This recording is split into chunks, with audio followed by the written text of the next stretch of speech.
Well, it is officially the end of an era for PlayStation. That is the PlayStation Now era, which started back in 2014 when Sony announced that they would indeed be leveraging game streaming a bit more than they had previously after purchasing Gaikai. In fact, like a year or two later in 2015, they also bought out all of the patents for On Live. So it looked like Sony was going to get very, very serious when it came to streaming games, not only to the PlayStation console, but also to PC. And they had plans for TVs like their Sony Bravia line, tablets, phones, all of this. Currently, you can also stream using PlayStation Now on your PC. Looks like that's something they're going to be pursuing as they head towards the launch of the new PlayStation Plus service. But the PlayStation Now brand appears to be getting retired. I wanted to take a look at the service where it stands now as we head towards this PlayStation Plus service that they're going to be launching. As one of like 10 people who are currently subscribed to PlayStation Now, I thought it'd be a good idea to get a look at it before everything changes. Guys, if you enjoy these videos, make sure that like button helps out a ton. And if you're new here to the Spawn Wave channel, make sure you subscribe down below. So the nice thing about PlayStation Now currently is that it's basically integrated into the PlayStation 5 dashboard. And that, of course, extends to other applications like the store itself, which a much needed upgrade there. But PlayStation Now was always kind of on the side for Sony. They never really treated it as like a main focus point. Certainly PlayStation Plus, which has many more subscribers than PlayStation Now, is what Sony was really looking into. But we can see this here. This is what you will see when you first go to the PlayStation Now application. That is just, like I said, part of the dashboard, which is pretty nice. They have latest, they have collections, and they have browse. So Sony has at least been playing around with a few things, such as Shadow Warrior, which was actually added on release. A pretty cool addition there. So I'm hoping they do more of that when we get to this PlayStation Plus Essentials, Extra, and Premium, and really start to put a lot of content into that extra tier. I think that's going to be the most popular one based on pricing and offering there. But something that people don't realize with PlayStation Now is there are actually a lot of games in this service. Like when you go to browse and you just start going through all of the different titles, which is sorted by most downloaded, and apparently the most downloaded one is Team Sonic Racing, which is interesting. There's Slay the Spire, that makes sense. But I think this resets after a certain amount of time. If you start just scrolling through here, I mean, there are a lot of titles. I think currently they have like 700 something games, and that does include PS3 titles that are streamed. So unfortunately, not all these games are ones that you can download. Like I just landed on a whole row of PS3 games here, which includes things like Resistance 3 and a whole bunch of Resident Evil games. Look at that, even Rogue Warrior. I think that's the part that's the most disappointing now that we know that PS3 games will still be streamed with this new PlayStation Plus service. There are a lot of PS3 games on here. Like if I sat here and said, hey, look at all these PS3 games, you can just download them and play them much like the PS4 games on this service. I think a lot of people would at least be interested in subscribing for a month just to see if they would use a lot of these PS3 games. And that unfortunately goes to even things like Sonic CD that you look at and you're like, all right, clearly that could work on the PS5 without any real issues there. But looking through the list of games for the PS3, it's substantial. But when you say go to Oblivion, you see it just says stream. It will launch quickly. Won't play the best. I think something like Trails of Cold Steel Legend of Heroes, like RPGs, will actually do well enough. It's more or less when you get down to the fighting games and the action games where it's very reliant on your reaction time. I mean, they have Way of the Samurai 4 in here, but what's interesting about this is they haven't updated the PlayStation 3 section in a long time from what I remember. In fact, this library of titles for the PS3 has just kind of been stagnant and sitting here for a bit. And at one point, they had just dropped a ton of them onto the PlayStation Now service. I think that was even before the option to download was available. So at one point in time, it was at least exciting to see these games get thrown into a streaming platform that Sony was at least trying to hold up. It's just after a little while, they kind of ran out of interest. You know what? Let's go ahead and launch one of these PS3 games. I'll admit, it's been a little while since I've tried to stream something on PlayStation Now. I mentioned this before, the way that they are achieving compatibility in their data centers, they built out custom hardware that still uses the cell processor. All right, so I'm in game right now. I am wired up to the router. This is like the ideal scenario for streaming a PlayStation 3 game. The picture quality, I mean, it's still a PS3 title. So, like, obviously, it's going to be a lower resolution. They're not doing anything to increase any of the effects or the visual quality, anything like that. Like we've seen with some backwards compatibility, say, from the Xbox Series, or just remasters we've seen Sony do, moving PS3 games to the PlayStation 4. Otherwise, though, you know what? For streaming, and what I remember experiencing with PlayStation Now, which at one point it was bad, it's better. It's still not ideal, though. Like, there is a noticeable delay just moving things around, especially with the camera. It's kind of hard to describe, like, in video like this, like, oh, when I press this button, I can feel like it's taking a bit of time to make it happen.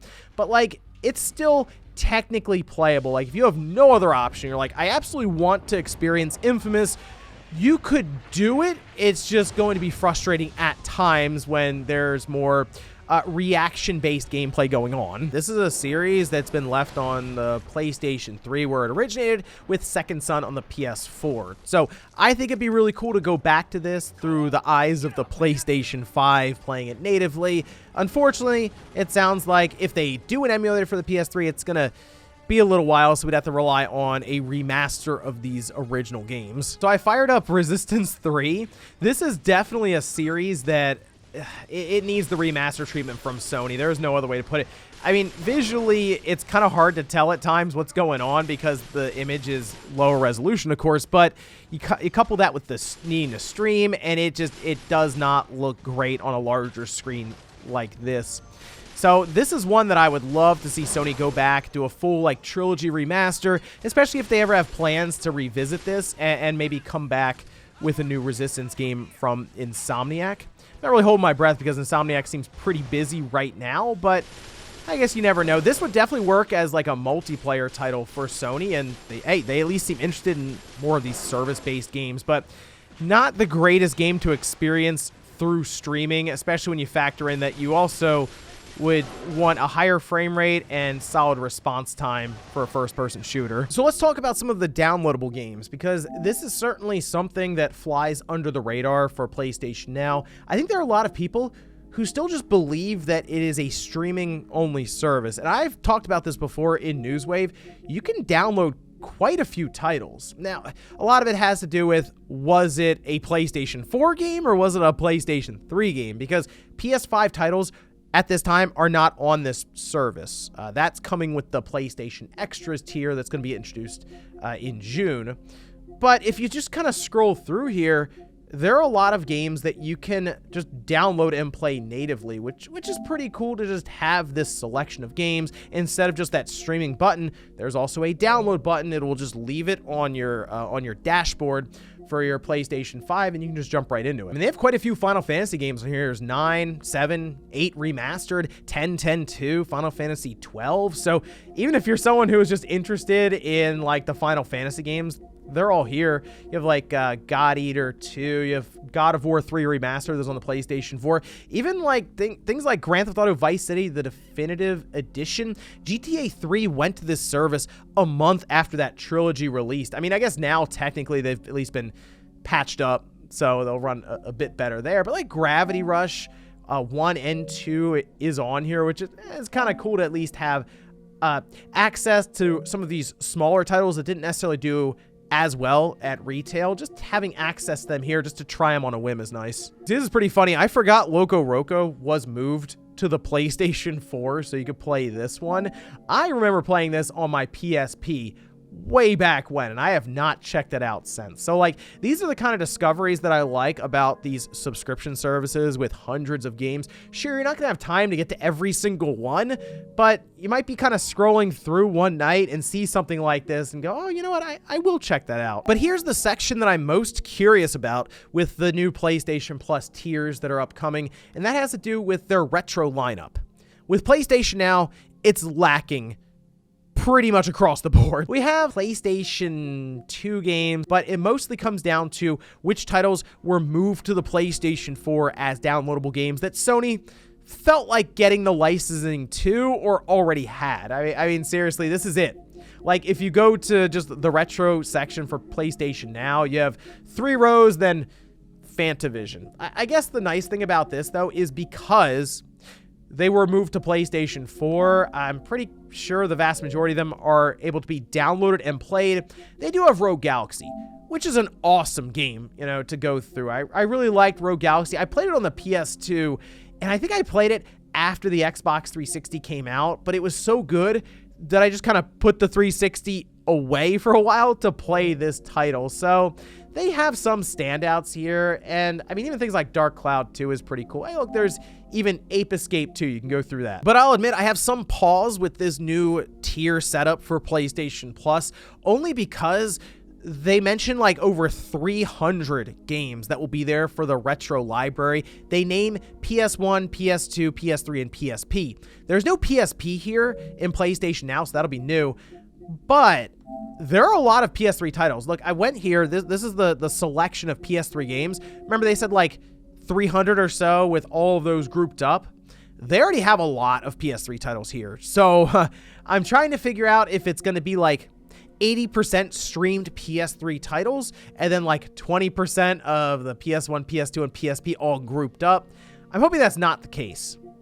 I feel like Sony understands that there's not exactly a lot of excitement around streaming PlayStation 3 games. There was a lot of hope that they would have a native experience for it, but now we're looking towards the PS1, PS2, and PSP to potentially download and try out. But they already have a large library of streamable PlayStation 3 games that I'm sure they could just flip a switch and all of a sudden these move over to the PlayStation Plus premium tier and just loads up the library. Also, you can see here they eliminated like all of the different deals when it came to paying for PlayStation Now. I think when it first released, it was $25 per quarter or $100 a year, which, yeah, then felt pricey because it was all streamed. They did lower it to $60 per year, and we also had a bunch of downloadable titles then, so it felt a bit more manageable.